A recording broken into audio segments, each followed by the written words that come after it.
Hello students, welcome to the channel. I am Priyanka Sharma, Assistant Professor Psychology from GD Girls College Alwar.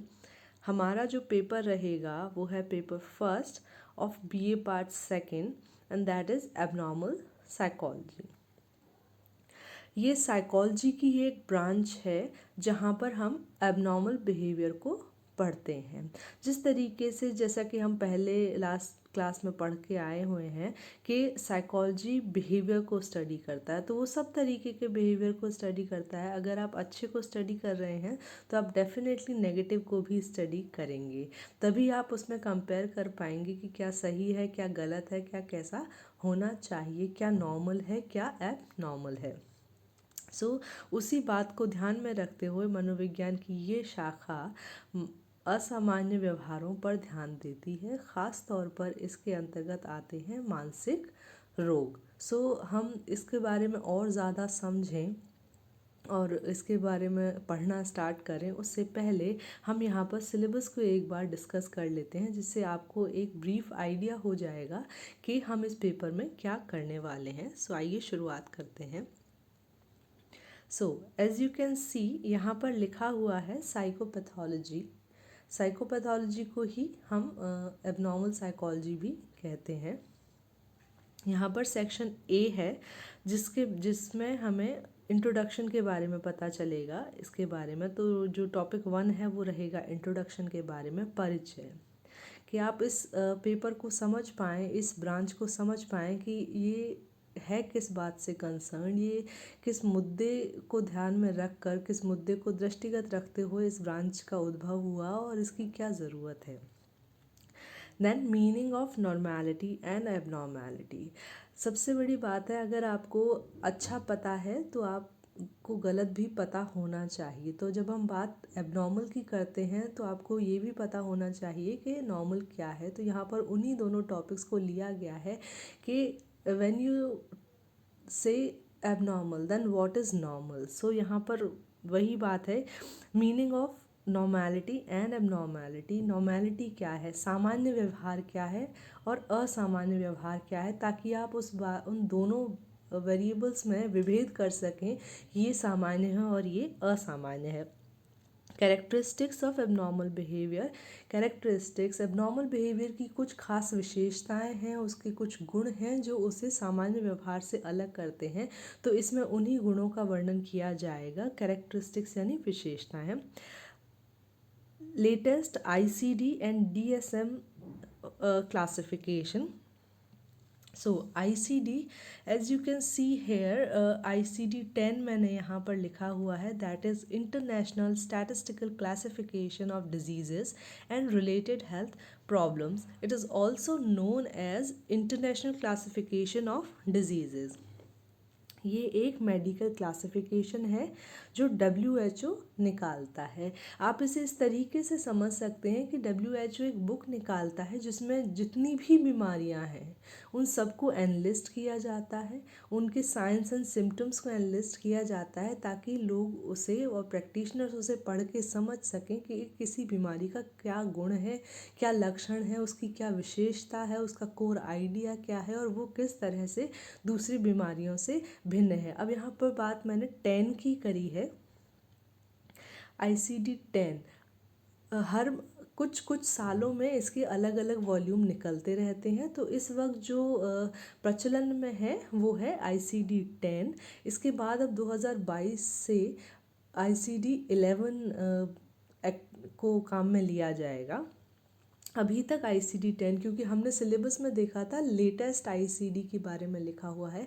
हम पुराना क्यों पढ़ेंगे. हर बार जब इनको रिव्यू किया जाता है तो कुछ चीज़ें बदल जाती हैं. जैसे जो चीज़ें, जो बीमारियां पहले थी, हो सकता है आज वो कम देखने को मिलती हों या उनको किसी अलग कैटेगरी में हमें डालना हो, तो उस बात को रिव्यू किया जाता है. और इसी तरीके से हर बार अलग वॉल्यूम निकलते हैं और इस तरीके से यहाँ पर आते आते अब ICD-10 यूज़ होता है, लेकिन अपकमिंग ईयर्स में ICD-11 यूज़ होगा, जो कि लॉन्च किया जा चुका है लेकिन अभी यूज़ में नहीं आया है.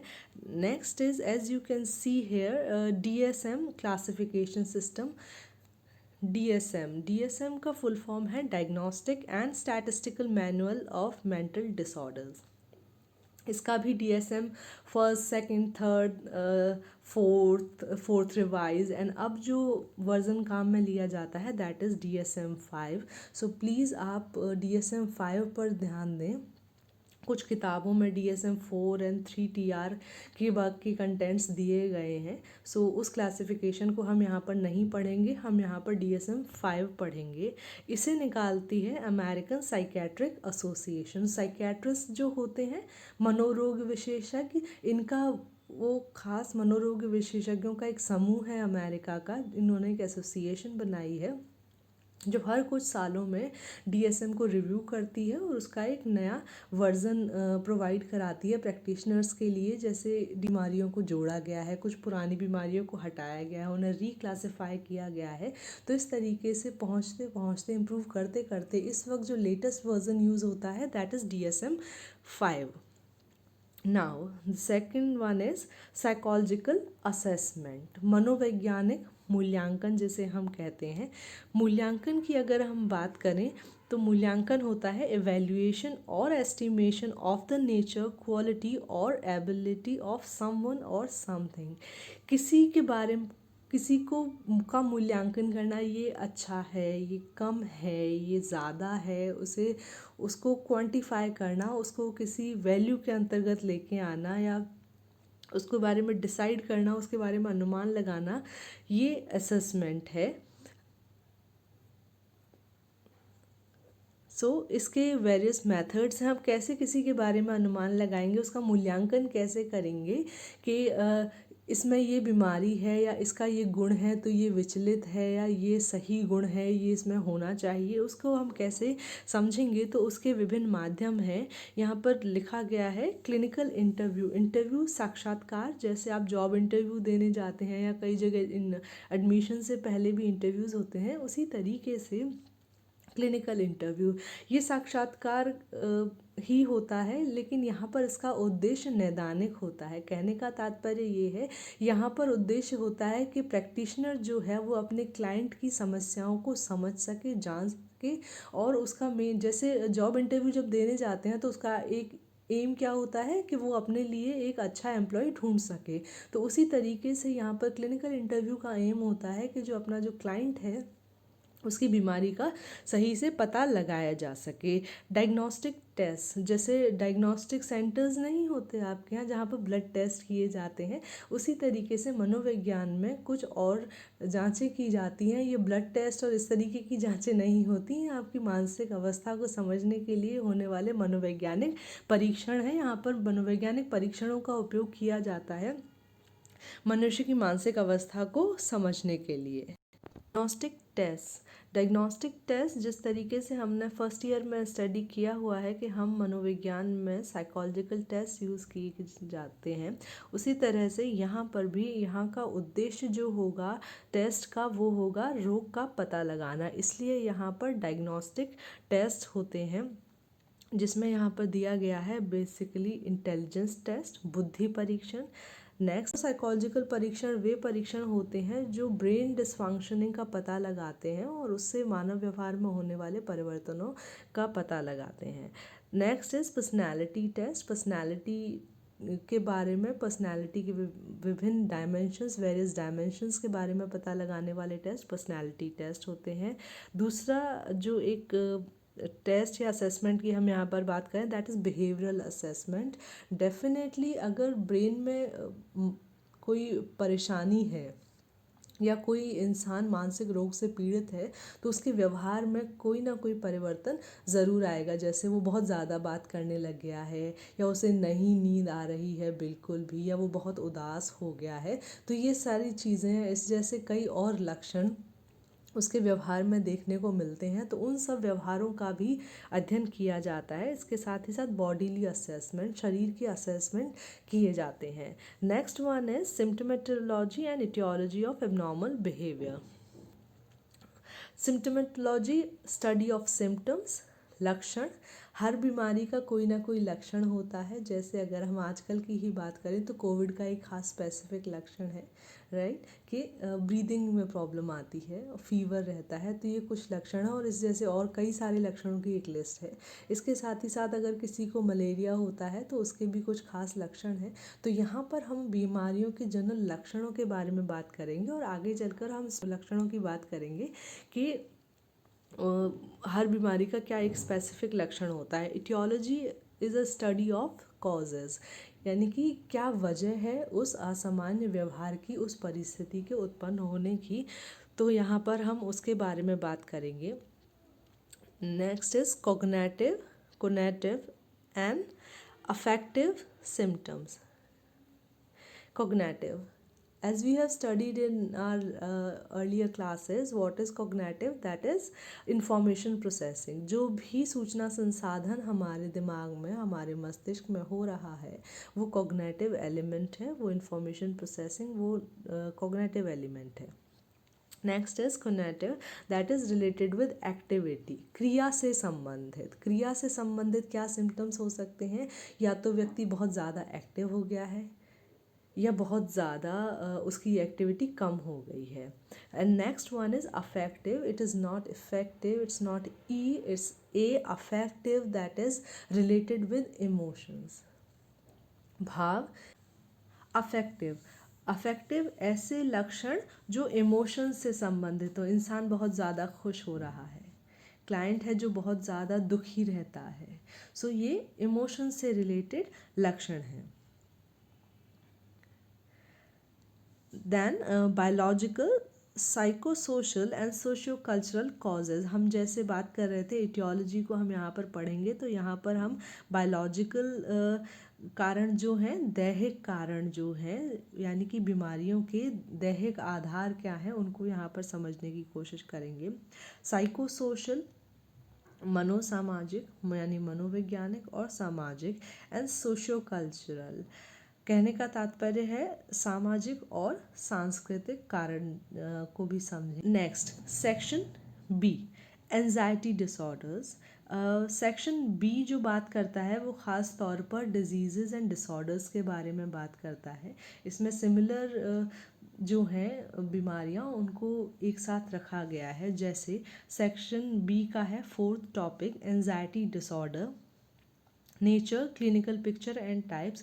किसी भी बीमारी या डिसऑर्डर को जब आप पढ़ेंगे उसमें ये तीन चीज़ें आप ख़ास तौर से पढ़ेंगे। नेचर, उसका का गुण क्या है, उसकी प्रकृति क्या है, उसका मूल स्वरूप क्या है उस बीमारी का, जो उसे अन्य बीमारियों से अलग करता है। क्लिनिकल पिक्चर, नैदानिक तौर पर वो किस तरीके की दिखती है, जिसे देखकर हम ये आइडेंटिफाई कर सकें कि अमुक व्यक्ति को अमुक बीमारी है और इसके कितने प्रकार हैं। तो वो ये जो तीन टॉपिक्स हैं, nature, clinical picture and types, ये आपको हर डिजीज़ के साथ या डिसऑर्डर के साथ आपको देखने को मिलेंगे। सो topic fourth is anxiety disorder. इसके अंतर्गत उन सारे डिसऑर्डर्स को रखा गया है जिनका मेन आइडिया या मेन थीम है एंजाइटी, जिनमें चिंता हर रोग में ख़ास लक्षण हैं, उन्हें यहाँ पर रखा गया है। जर्नलाइज्ड एंजाइटी डिसऑर्डर्स, जिसे GAD भी कहा जाता है। पैनिक डिसऑर्डर, ये बीमारियों के नाम हैं, इन्हें आपको इसी स्वरूप में समझना होगा। फोबियाज, जहाँ पर इंसान को बहुत ज़्यादा इरेशनल डर लगता है। And next is obsessive compulsive disorder, जिसे मनोग्रस्ता बाध्यता भी कहा जाता है। Next is somatoform and mood disorders. Somatoform वो डिसऑर्डर्स हैं जिनका प्रकट स्वरूप तो दैहिक होता है लेकिन उनका आधार दैहिक नहीं होता है। कहने का मतलब ये है कि ये वो बीमारियां हैं जिनके कारण मनोवैज्ञानिक होते हैं लेकिन उसका जो प्रकटीकरण है वो शरीर पर देखने को मिलता है। अगर किसी जैसे कुछ लोग जो अपने हाथ से लिख नहीं पा रहे हैं, अगर उनकी जांच कराई जाए तो उनके हाथ में उससे संबंधित किसी भी अंग में कोई समस्या नहीं है, लेकिन वो इंसान लिख नहीं पाता है। कहने का तात्पर्य यह है कि यहाँ पर बीमारी शारीरिक नज़र आती है लेकिन उसका कारण मनोवैज्ञानिक होता है। तो यहाँ पर उन्हीं को हम देखेंगे। Again nature, clinical picture and type, types of somatoform disorder, हम यहाँ पर कन्वर्जन डिसऑर्डर, और ये भी सोमैटोफॉर्म डिसऑर्डर ही है, हाइपोकॉन्ड्रियासिस, ये सब इसी के ही प्रकार हैं। Next one is mood disorder. Mood एक लंबे समय तक चलने वाला इमोशन मूड कहलाता है। इसके दो पोल्स हैं, इसके दो छोर बिंदु हैं, एक तो डिप्रेशन और दूसरा है मेनिया। उसी समय जब समस्या उत्पन्न हो जाती है इन्हीं मूड्स के साथ, तो वो मूड डिसऑर्डर में परिवर्तित हो जाता है। Sixth is substance related disorder. Substance related disorder यहाँ पर ड्रग्स की वजह से व्यवहार में आने वाले परिवर्तनों और उससे होने वाली विकृतियों का अध्ययन किया जाएगा, जैसे अल्कोहल रिलेटेड, शराब से किस तरीके की विकृतियाँ उत्पन्न होती हैं। निकोटिन रिलेटेड, निकोटिन से, इसके साथ ही साथ sedative, hypnotic and anxiolytic related disorders. Sedative and hypnotic जो आपकी क्रियाओं को कम कर देती हैं, ये वो ड्रग्स हैं। एंजियोलिटिक सब्सटेंस वो होते हैं जो चिंता को कम करने के लिए लिए जाते हैं। जब इंसान इन्हें बार बार लेता है तो इनका एक एडिक्शन डेवलप हो जाता है, और उससे उसमें क्या विकृतियाँ आती हैं उनको हम यहाँ पर स्टडी करेंगे। सेक्शन सी में जो फर्स्ट टॉपिक है दैट इज सिजोफ्रेनिया। सिजोफ्रेनिया एक गंभीर मानसिक बीमारी है जिसे हम मनोविदालिता भी कहते हैं। इसका हम नेचर, क्लिनिकल पिक्चर, वही सेम चीज़ जो मैं पहले बोल चुकी हूँ कि हर बीमारी का nature, clinical picture and types हम इन सब के पढ़ेंगे। Next topic is clinical interventions. अब बीमारियाँ हमने पढ़ ली, तो अब क्या किया जा सकता है। केवल उनको पढ़ने से और समझने से ही सारी समस्याओं का निराकरण नहीं होता है।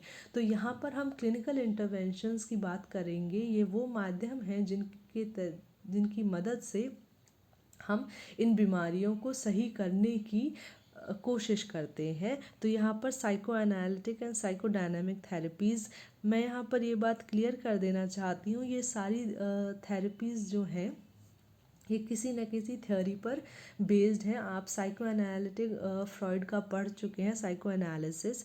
इसके साथ ही साथ आप ह्यूमनिस्टिक थ्योरीज भी पढ़ चुके हैं। तो उन्हीं सिद्धांतों को आधार मानते हुए यहाँ पर इन थेरेपीज़ का उपयोग किया जाता है। Psycho analytic and psychodynamic, Freud के जो साथी हैं उन्होंने जो थेरेपीज़ दी हैं वो यहाँ पर उपयोग में ली जाती हैं, उन्हें हम यहाँ पढ़ेंगे।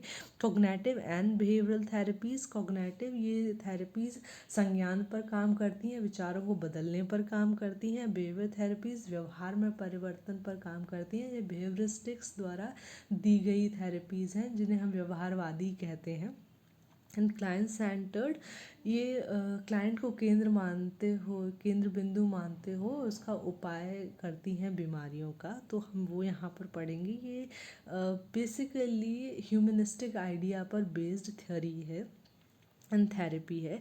Next one is mental health. Ultimate इन सब चीज़ों का उद्देश्य क्या है कि इंसान मानसिक रूप से स्वस्थ रहे। तो हम यहाँ पर सबसे पहले ये भी समझेंगे कि मानसिक रूप से स्वस्थ इंसान क्या होता है, मानसिक स्वास्थ्य का अर्थ क्या है, उसके क्या कॉम्पोनेंट्स हैं, और उसे किस तरीके से मापा जा सकता है और उसे किस तरीके से प्रमोट किया जा सकता है आगे, उसे और कैसे अच्छा लोगों का मानसिक स्वास्थ्य किया जा सकता है। तो अब नेक्स्ट इज़ रिकमेंडेड बुक्स। आपको कौन सी बुक्स लेनी है। इंग्लिश मीडियम के बच्चों के लिए सारसन एंड सारसन, और हिंदी मीडियम वाले बच्चों के लिए है अरुण कुमार सिंह, आधुनिक असामान्य मनोविज्ञान। Thanks for watching.